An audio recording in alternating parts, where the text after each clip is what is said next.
O que eu quero dizer com isso é que não é porque é novo, não é porque é diferente do antigo que é necessariamente bom. Por isso temos que discutir permanentemente sobre as condições do valor positivo da inovação. Afinal de contas, o novo nem sempre convém. Imagine que você, podendo frequentar várias padarias do bairro, sempre vai à mesma. E quando você vai à mesma padaria diariamente, quase sempre é para comprar um pão quase idêntico ao de ontem e ao de antes de ontem. Caso o padeiro resolva inovar, é possível que perca o cliente. É possível que obrigue você a trocar de padaria. Assim também, se você vai a um restaurante, porque lá te encanta um prato do cardápio, a inovação que retira esse prato do cardápio desfideliza o cliente e o condena a buscar novas soluções gastronômicas.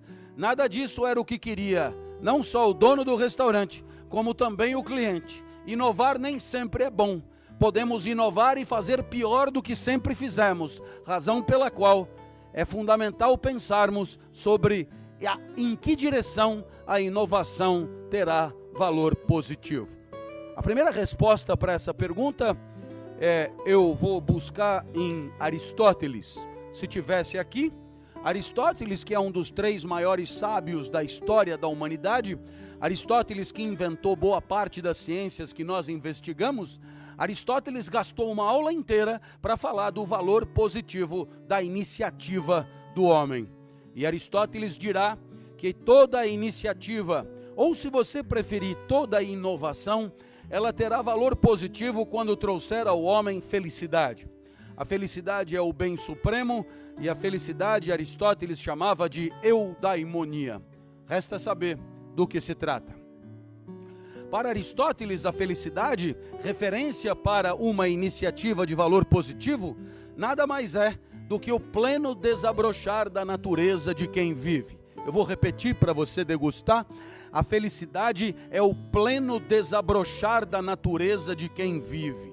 Então, observem aqui comigo, para que não fiquemos só na poesia.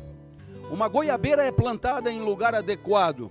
Tem sol, tem nutrientes, tem temperatura elevada, a goiabeira vai encorpando, você dá uma adubada adequada, a goiabeira vira uma mega blaster hiper goiabeira repleta de goiabas nos galhos, você então conclui que aquela muda de goiabeira foi o mais longe que poderia ter ido.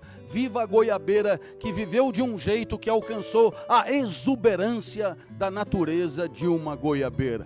Caso você tivesse plantado a goiabeira no Polo Norte, a goiabeira teria fracassado, não teria chegado lá, não teria dado goiabas, a natureza não teria vingado e a vida teria sido inútil e infeliz. Razão pela qual o desabrochar da natureza da goiabeira conferiu à goiabeira uma vida bem vivida. Nesse momento você olha e diz: nossa, para a goiabeira ficou claríssimo. Eu só queria entender o que eu tenho que ver com isso, com uma goiabeira. Então vamos lá, agora uma criança chamada Salvador. A criança está no primeiro fundamental, a professora ensina a fazer conta. Salvador odeia matemática, mas desenha lindamente a professora. Aí então depois, no intervalo os colegas jogam bola. Salvador odeia futebol, mas desenha os colegas jogando bola. No final de semana os familiares almoçam juntos. Salvador não gosta das reuniões familiares, mas desenha a família também lindamente. Salvador desenha maravilhosamente. Salvador é incrível, parece ter natureza de desenhista, desenha muito melhor do que qualquer outro da sua idade. E Salvador também teve sorte. A professora poderia ter inviabilizado a atividade de desenhista, mas encaminhou Salvador para uma classe especial de desenho. Os colegas poderiam ter feito bullying, mas pelo contrário, pediam que Salvador os desenhasse. E os familiares deram tudo o que Salvador precisava. Salvador, no início, imitava os mestres, depois transgrediu, subverteu, fez o que ninguém tinha feito antes. Salvador usou a vida para se converter numa goiabeira exuberante. Salvador usou a vida para virar Salvador Dalí. Quando o homem alcança a goiabeira exuberante da sua natureza, Aristóteles chamará isso de excelência. E ele diz: a busca diária da excelência é condição de uma vida colorida, desafiadora e feliz. Portanto, olha só como ficou mais claro agora. No caso do homem, a perseguição da excelência dá a cada instante de vida um instante de felicidade, de desafio, de exigência e de perfeição. Tirar de si mesmo a perfeição é, sem dúvida, procurar uma vida que vale a pena viver. Qual seria o contrário disso? Bem, o contrário disso é acordar segunda para fazer o que você sempre fez. O contrário disso é acordar segunda esperando que segunda acabe logo. O contrário disso é passar a semana esperando sexta. E quando chega a sexta, você entra gritando, hoje é sexta-feira. E aí um coro de gente triste responde do outro lado, graças a Deus. E aí o trabalho acaba e você vai beber para esquecer de mais uma semana inútil e medíocre de atividade laboral. Sem nenhuma perspectiva de autoaperfeiçoamento, sem nenhuma perspectiva de superação de si, sem nenhuma ligação do trabalho com a sua natureza e com os seus talentos maiores, a semana só resta mesmo que acabe. Mas você, claro, deve perceber, aquele que torce para a semana passar logo, está torcendo para a vida passar logo, porque a vida está apenas naquela semana. Na verdade, são suicidas covardes que, na impossibilidade de abreviar a própria vida, apenas torcem para que ela acabe logo. E quando acabar, provavelmente lamentarão todos os momentos em que ela poderia ter sido intensa, excitante, desafiadora, exigente consigo mesmo, mas foi frouxa, esgarçada, empurrada com a barriga e sem graça. Por isso, a felicidade de Aristóteles, eudaimonia, é o contrário de happy hour. É rigorosamente o contrário de happy hour. Por quê?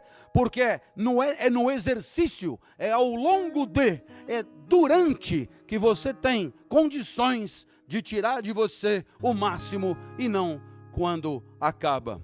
Vale para Salvador, vale para João Carlos, que usou a vida para perseguir a excelência na música e virou, apesar de todas as dificuldades, o nosso maestro excelente João Carlos Martins. Vale para o pequeno César, que foi jogado na piscina em Santa Bárbara do Oeste e parecia um espermatozoide dentro da piscina e usou a vida para virar César Cielo, o mais rápido nadador do seu tempo. Vale para Neymar, que poderia ter ido trabalhar nas docas de Santos, mas graças ao pai foi plantado no lugar certo e acabou virando goiabeira exuberante. E vale para tanta gente mais.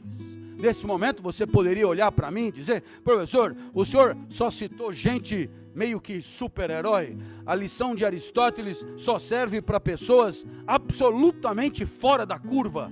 Não é verdade. Não é verdade, eu cheguei aqui mais cedo e eu vou provar como serve para nós.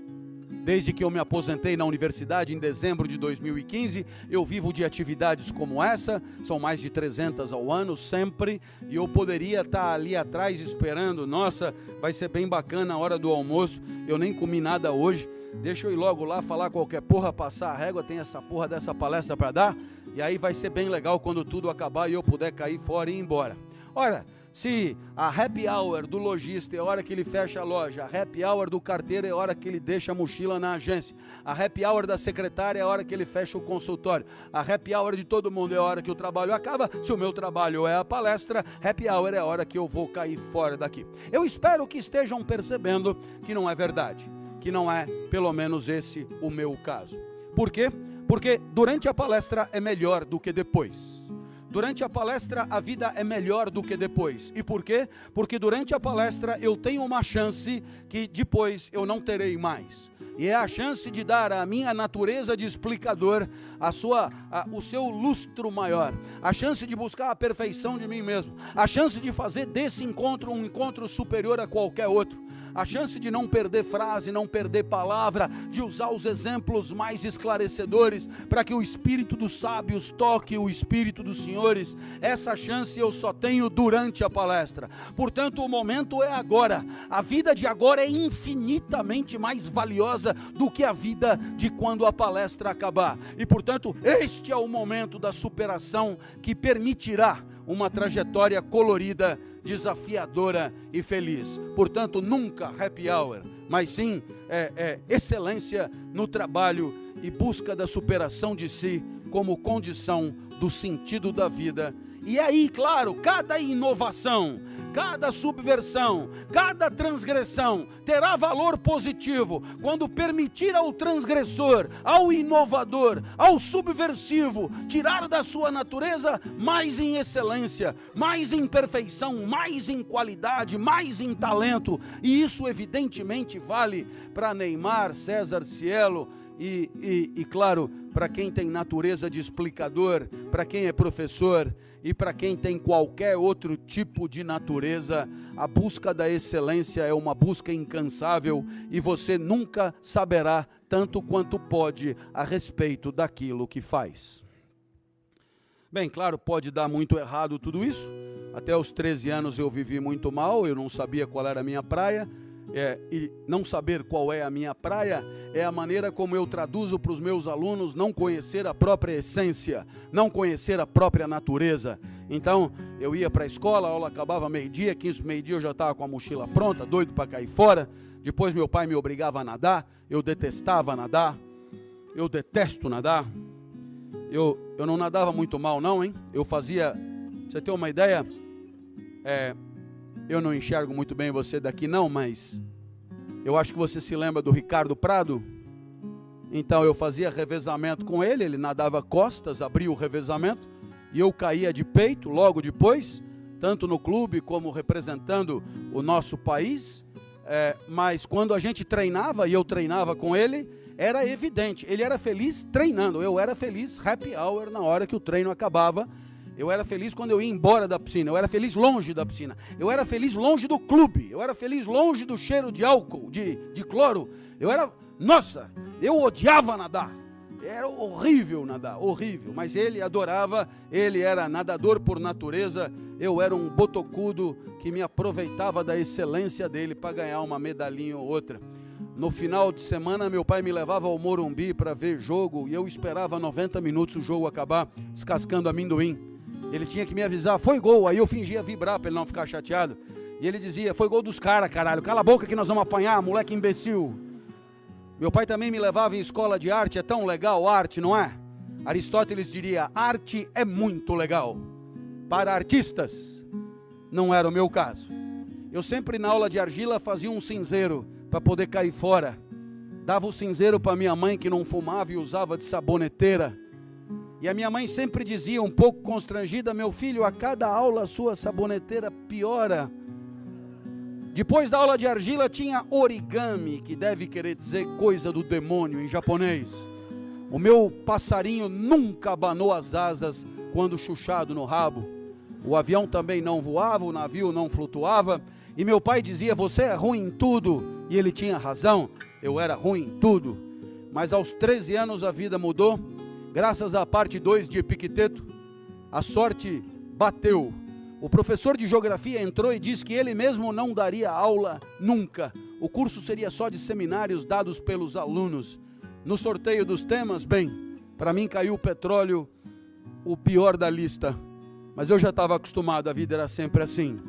Fui para casa estudar e no meio do semestre chegou a minha vez.